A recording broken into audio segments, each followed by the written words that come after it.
학점능제는 김영삼 정부부터 이어져온 신뢰할 수 있는 제도로 누구나 학습에 뜻이 있다면 학위를 딸 수 있게 도와주는 제도입니다. 학점을 차곡차곡 쌓아서 일정 이상의 학점이 모였을 때 전문대 졸업이나 대학교 졸업과 같은 학력을 얻게 되는 제도입니다. 학점능제 플래너는 교육원에 소속된 사람으로 학습자들의 학위 과정에 도움을 주는 사람입니다. 근데 도움은커녕 학습자들의 앞길을 막는 사람들이 꽤 많습니다. 잘못된 과목이나 중복 과목을 수강시키고 수강 신청 후에 연락이 두절되는 경우가 많습니다. 그래서 플래너한테 사기를 당했다거나 플래너를 고소했다는 글들을 심심치 않게 볼 수 있습니다. 플래너의 잘못된 플랜 설계 때문에 정신적, 금전적으로 손해보는 분들이 꽤 있습니다. 이건 유튜브나 네이버에 학점능제를 검색해보면 수많은 광고들이 있습니다.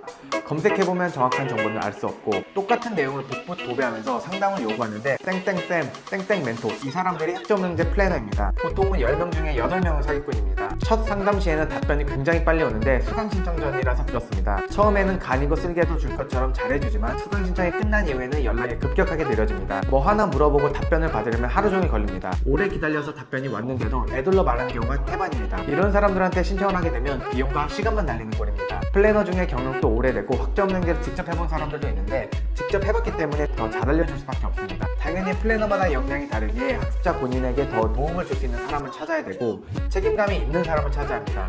만약 그런 사람을 알고 싶다면 지금 저한테 바로 상담 주시면 됩니다.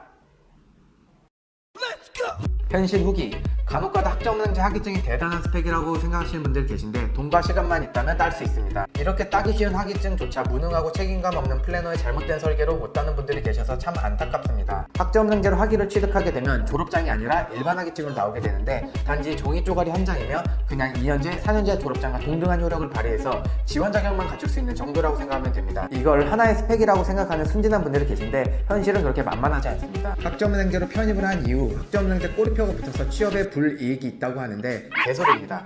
편입을 한 이유가 더 중요한 거고 아무것도 안 하고 있는 여러분의 현 상황이 더 불이익입니다. 학점능제 이용자. 학점능제를 이용하는 사람들은 다양한데 원래 학점능제는 대학교를 가지 못한 어르신분들을 대상으로 한 교육제도로 시작했지만 지금은 편입, 사기취득, 대학원, 국가자격증을 준비하는 분들이 많아지면서 학습 연령대가 점점 다양해졌습니다. 심지어 연예인들조차 학점능제를 하는 사람들이 있는데 대표적으로는 EXID 한이도 학점능제를 통해 심리학사 과정을 진행했고 배우 박혜진도 연기예술 학사학위를 땄습니다. 대학교랑 비교한다면 이수하는 난이도는 너무나도 쉽습니다. 컴퓨터도 못 다루셨던 50대 학습자분이 8, 90점대로 수업을 이수하신 걸 보면 얼마나 쉬운지 감이 올 겁니다. 최소한의 시간만 투자한다면 누구나 학점은행제 수업 이수할 수 있습니다. 편입. 학점은행제를 통해 편입을 준비한 학생들이 꽤 많습니다. 기본적으로 편입에는 지원 자격이 있는데 대학교를 다니고 있거나 졸업을 한 상태여야 합니다. 여기에 충족되지 못한 학생들이 학점은행제로 학위를 따서 지원 자격을 갖추는 거고 학점은행제는 학점제도라서 고졸 기준으로 1년이면 일반 편입, 1년 반에서 최대 2년이면 학사 편입까지도 가능합니다. 학점은행제로 편입을 준비했을 때 가장 유리한 점은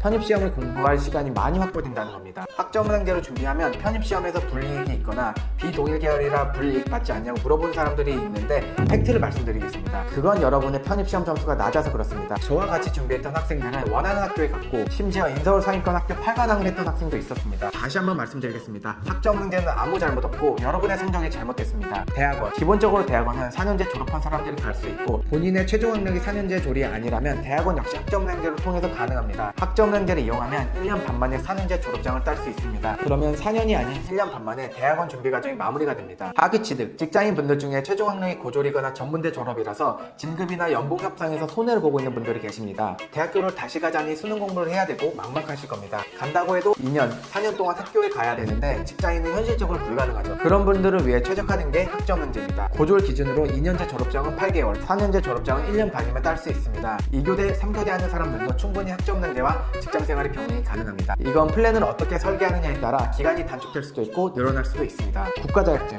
학점은행제를 통해 가장 많이 따는 자격증은 산업기사, 기사, 사회복지사 2급, 보육교사 2급인데 산업기사와 기사는 학점은행제로 응시 자격을 갖출 수 있는 거고 내가 응시하려는 종목과 관련된 전공 수업을 듣는 게 아니라 단순히 학점만 따면 응시 자격이 됩니다. 반대로 사회복지사 2급과 보육교사 2급은 관련 과목을 이수하여 자격증을 발급하면 됩니다. 이것 말고도 학점은행제로 딸 수 있는 자격증은 평생교육사, 한국어교원, 청소년지도사 등등이 있습니다. 만약 이 영상을 끝까지 시청하신 분들 중에 학점은행제를 알아보고 있고 검증된 플래너를 찾고 있다면 가시TV 풀채널로 상담 요청을 남겨주세요. 적어도 호구소리는 안 듣게 될 겁니다. 학점은행제를 진행하는 모든 분들의 과정을 응원합니다.